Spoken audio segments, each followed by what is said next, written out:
un premier temps, je vous laisse vous présenter Oui. et nous expliquer ce que vous faites dans la vie et qu'est-ce qui vous a amené à ce témoignage. Alors effectivement, j'ai été en Birmanie. Je reviens justement d'un long voyage de plus d'1 an. Je suis une personne qui aime beaucoup voyager. Et en juin 2012, j'ai pu proposer mes services auprès de la Fondation Mère Teresa.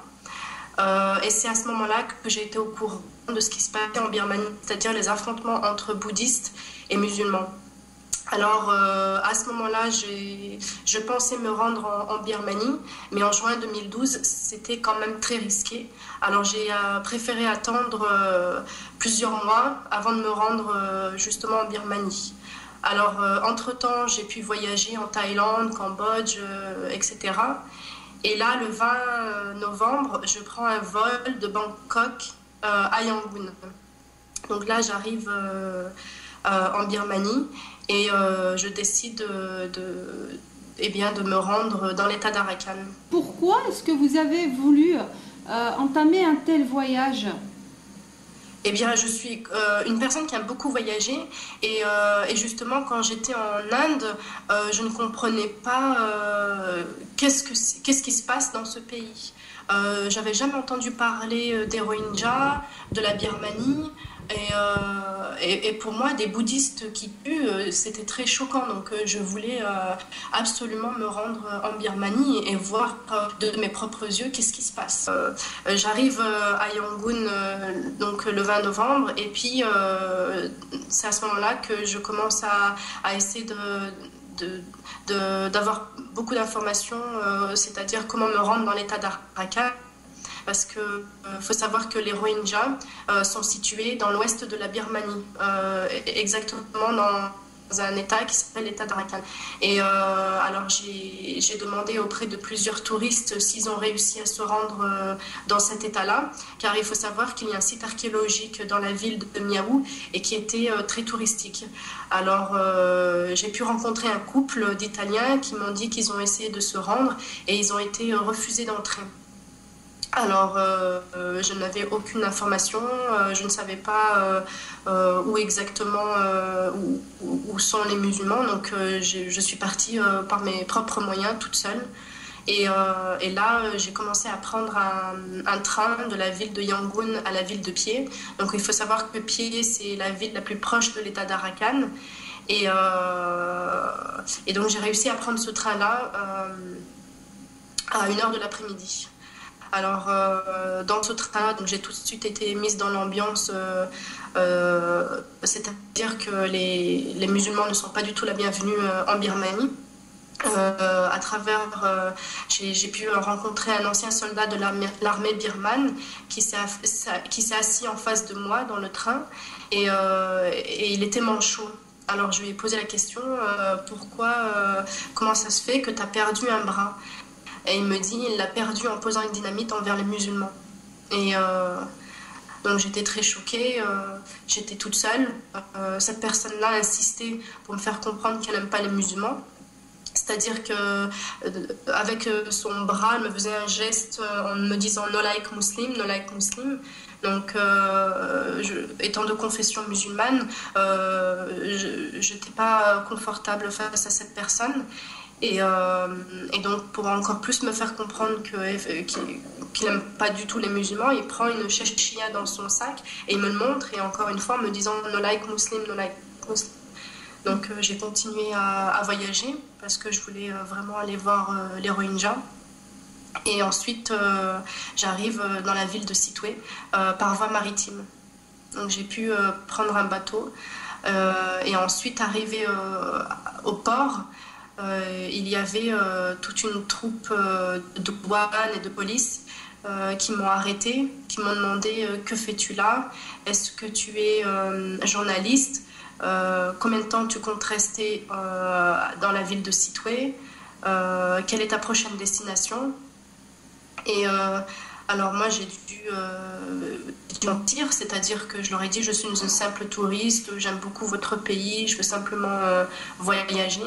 Et donc là, il s'est mis à feuilleter mon passeport, c'est-à-dire qu'il est tombé sur le visa égyptien, donc il a reconnu l'écriture arabe, et là, il me questionne bien encore une fois, mais est-ce que tu es journaliste? Je lui dis non, non, non, je veux juste voyager, j'aime beaucoup votre pays, je veux le découvrir. Et donc là, il relève toutes les coordonnées de mon passeport. À ce moment-là, j'avais très peur. Pour moi, il fallait absolument pas que les gens sachent que je suis de confession musulmane. Alors, j'ai menti aux personnes qui me demandaient quelle est ta religion. Je me sentais pas du tout en sécurité. Mais bon, c'était quelque chose qui me tenait à cœur. Je voulais absolument aller dans la ville de Sittwe. Alors, justement, j'arrive dans la ville de Sittwe et puis là, je me rends compte qu'il n'y a aucun musulman qui circule librement. J'ai essayé d'avoir les informations auprès des ONG. Je voulais savoir où sont les musulmans. J'étais consciente qu'ils étaient parqués quelque part, mais où? Alors, c'est les ONG qui m'ont donné quelques noms des camps de réfugiés. Et donc, effectivement, dans la ville de Sittwe, il y a déjà un ghetto. C'est-à-dire que les maisons, elles sont encerclées par l'armée birmane. Aucun musulman n'a le droit de sortir de ces maisons-là, du ghetto. Et s'ils essayent de s'échapper, l'armée va le tuer. Donc ça, c'est un premier endroit où les musulmans ont été parqués.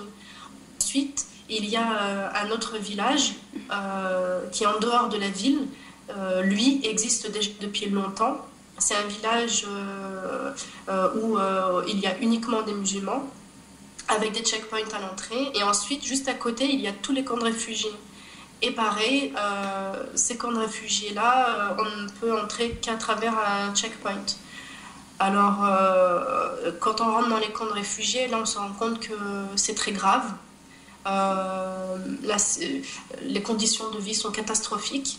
Alors, il n'y a pas assez de nourriture. Les points d'eau sont très loin. Ensuite, on voit beaucoup de personnes qui prennent leur douche dans des flaques d'eau. Les enfants sont nus. Jusqu'à l'âge de 10 ans, on peut voir beaucoup d'enfants nus.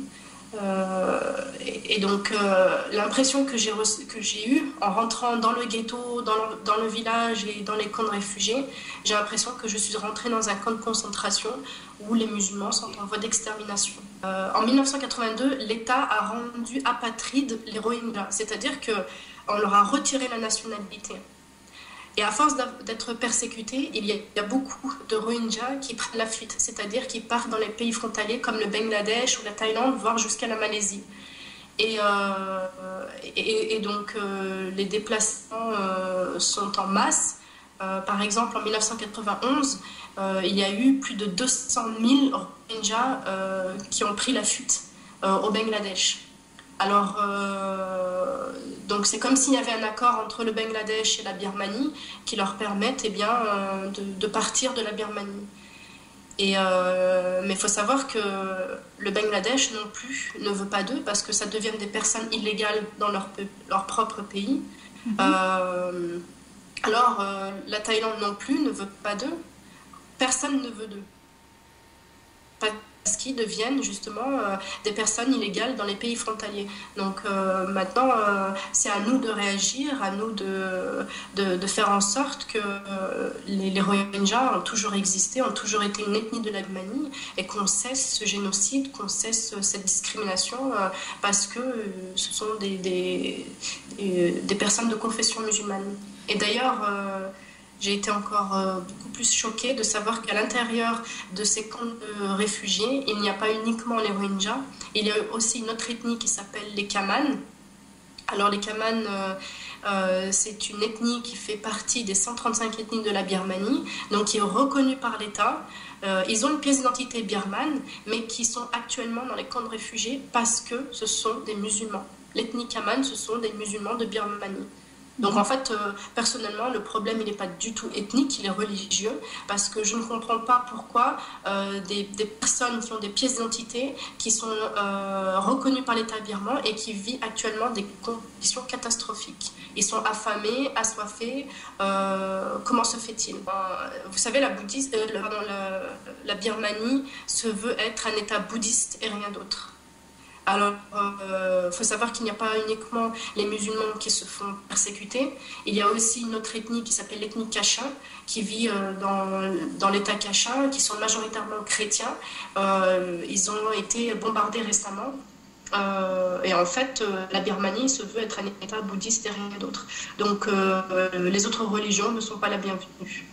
En fait, c'est des personnes qui crient à l'aide, parce que personne ne les écoute, déjà dans leur pays. Ensuite, eh bien, la communauté internationale, il n'y a pas grand monde qui va jusqu'en Birmanie, dans l'état d'Arakan, pour les visiter, pour comprendre ce qui se passe. Donc dès qu'il y a un journaliste ou dès qu'il y a une personne qui se rend sur place, eh bien, ils essayent de faire passer un maximum de messages. Donc c'est-à-dire que... comme je disais, en fait, ils m'ont demandé de faire passer le message, c'est-à-dire ils veulent avoir une pièce d'identité, ils veulent une assistance juridique. Donc,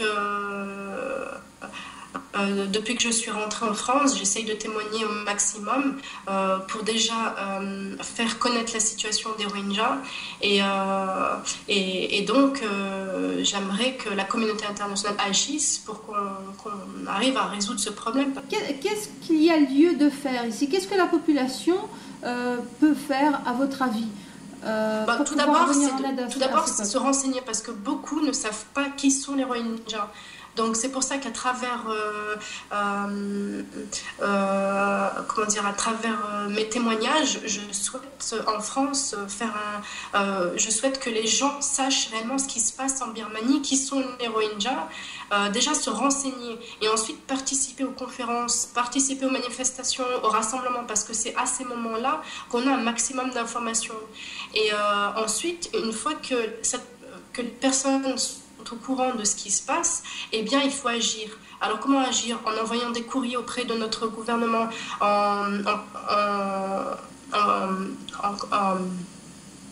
il y a des associations qui ont pour projet de se rendre en Birmanie pour des actions humanitaires. Donc, ces associations-là ont besoin de dons. Donc, il y a un soutien financier aussi, parce que le temps que le processus se mette en place pour que les Rohingyas arrivent à avoir une pièce d'identité, ça ne va pas se faire du jour au lendemain. Donc, on a besoin de fonds pour aider ces populations-là. Donc, pour moi, le plus gros travail, c'est de faire connaître la situation des Rohingyas, parce que ce n'est pas du tout un problème qui existe depuis 2012. C'est un problème qui existe depuis déjà très longtemps. Les Rohingyas m'ont demandé de tout faire pour que les aides humanitaires viennent de main à main. Ils sont déçus de l'Arabie Saoudite, ils sont déçus des ONG.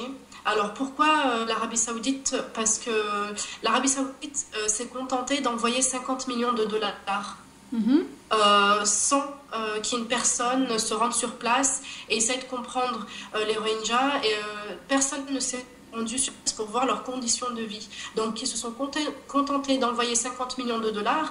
Et en entrant dans ces camps de réfugiés, je me suis posé la question où cet argent est passé. C'est pas possible. Avec 50 millions de dollars, il n'y a pas des aujourd'hui meurent de faim, qui sont assoiffés, privés de soins. Alors, et pourquoi les ONG? Parce que les ONG, elles sont obligées de diviser les dons qu'ils reçoivent. C'est-à-dire qu'il y a un camp bouddhiste et un camp musulman. Donc, tous les dons sont partagés en deux pour montrer qu'ils ne prennent pas parti. Donc, ça risque d'être difficile de se rendre sur place. Mais si plusieurs associations essayent, ça va faire pression auprès du gouvernement Et c'est comme ça qu'on pourra faire connaître aussi la cause des Rohingyas, parce que si il y a juste une association, bon, elle risque peut-être de se faire refuser. C'est pour ça que j'insiste à ce que le monde sache ce qui se passe. Et j'espère qu'un jour, on pourra faire les dons de main à main comme ils le souhaitent, les Rohingyas. Malgré ce qu'on leur fait subir, déjà on peut voir qu'ils gardent la foi en Dieu. J'ai pu voir qu'ils se sont fabriqués des mosquées à travers des bouts de bois, des bouts de plastique récupérés. Donc ils gardent la foi et ils ne baissent pas les bras. Pour eux, ils veulent tout faire justement pour avoir leur pièce d'identité, et je les ai pas du tout sentis découragés malgré l'oubli de leur pays, malgré que pas beaucoup de personnes malheureusement se rendent sur place. Moi je les ai trouvés très déterminés. Mouna, est-ce que vous êtes la première personne à avoir franchi ce pas pour aller rendre visite à cette population, ou est-ce qu'il y a d'autres personnes qui l'ont déjà fait? À part les ONG et quelques délégations de la communauté internationale, en France, je ne sais pas s'il y a eu d'autres personnes qui se sont rendues. En tout cas, s'il y a eu d'autres personnes qui se sont rendues et qu'on n'entend pas parler, je trouve ça grave, parce que personnellement, je ne peux pas rester silencieuse face à un génocide. Alors, les Rohingyas ne m'ont pas averti qu'il y avait déjà une personne qui se sont rendue. Donc, je ne sais pas en fait. Est-ce que vous avez une idée de combien de personnes sont dans cette situation-là Alors, il y a 120 000 Rohingyas dans la ville de Sittwe qui sont parqués dans des camps de concentration. Donc c'est dans une seule partie donc de la Birmanie où sont tous enfermés ces Rohingyas, c'est bien ça hein? Alors j'ai appris qu'il y a dans une autre ville qui s'appelle Chopiu. Dans cette ville-là, il y a aussi des camps de réfugiés, mais quand j'étais en Birmanie en novembre, on m'a dit qu'aucune ONG n'avait le droit d'y accéder. Et ces personnes-là, elles vivent des conditions beaucoup plus catastrophiques, parce que dans la ville de Sittwe, il y a quand même des ONG qui ont accès, mais il y a dans la ville de Chopiu, aucune ONG n'a le droit d'intervenir. Donc ces personnes-là, elles meurent de faim. J'ai pu voir un reportage que certains Rohingyas se sont mis à manger de l'herbe parce qu'ils n'ont rien à manger. Donc il n'y a aucune ONG qui peut passer. Alors que faut-il faire justement de ce côté-là Oui, mais il faut savoir qu'aussi les ONG elles sont menacées de mort. C'est-à-dire que pour les Rakhines qui sont bouddhistes, c'est inconcevable de venir en aide auprès des Rohingyas.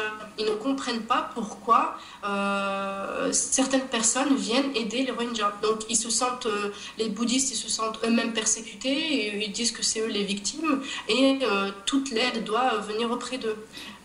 Mais les bouddhistes se sentent persécutés de quoi exactement? Mettez-nous un petit peu en fait, ils font passer le problème, c'est-à-dire que c'est les musulmans qui persécutent les bouddhistes, c'est les musulmans qui tuent les bouddhistes, qui veulent les faire dégager. On m'a clairement dit, je me souviens très bien, il y avait un moine qui m'avait dit que, tu sais, les Rohingyas, ce sont de mauvaises personnes, ils s'inventent l'étiquette Rohingya pour faire comprendre à la Birmanie qu'ils ont toujours existé. Ils travaillent avec Al-Qaïda, c'est des personnes très dangereuses, c'est des terroristes, il ne faut pas les défendre. Ils ont un plan, ils veulent éradiquer tous les bouddhistes de la ville, donc ces bouddhistes-là détiennent des propos très racistes, et ils veulent qu'aujourd'hui le monde s'intéresse uniquement à ces bouddhistes-là. Est-ce que c'est le gouvernement qui fait diffuser ce genre d'informations, ou est-ce qu'il a eu affaire à des musulmans qui lui ont fait du mal? Non, c'est quand on pose plusieurs fois la question à plusieurs bouddhistes, on se rend compte qu'ils ont tous le même discours. Donc pour moi, il y a eu une propagande, il y a eu un bourrage de crâne qui s'est fait en Birmanie. Et d'ailleurs,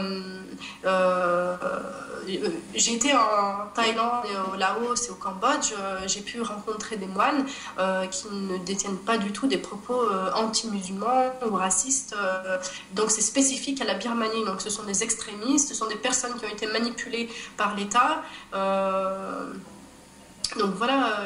Quelle est la suite de votre programme concernant le cas de Birmanie? Eh bien,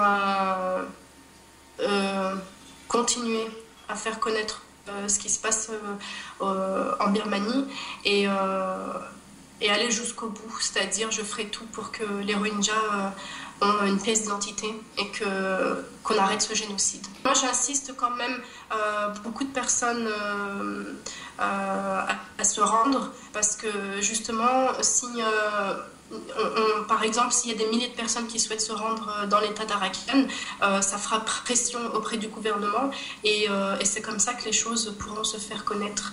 Et donc voilà, je souhaite que beaucoup de journalistes puissent intervenir parce que c'est important de faire parler les bouddhistes et faire parler les musulmans. Parce qu'aujourd'hui, il faut savoir que les Rohingyas sont victimes à l'idée qu'un bouddhiste est non violent. C'est-à-dire qu'on a du mal à s'imaginer aujourd'hui qu'un bouddhiste puisse tuer, puisse violer, puisse faire des atrocités. Alors, quand on se rend dans cet état-là, on se rend compte justement qu'il y a des personnes bouddhistes qui sont bien racistes, haineux, anti-musulmans. Alors aujourd'hui, parfois ça reste difficile de le prouver parce que pour le moment je suis la seule en France à faire un travail de témoignage. Donc c'est pour ça que je souhaite que la communauté internationale puisse agir et tendre les micros dans ce pays.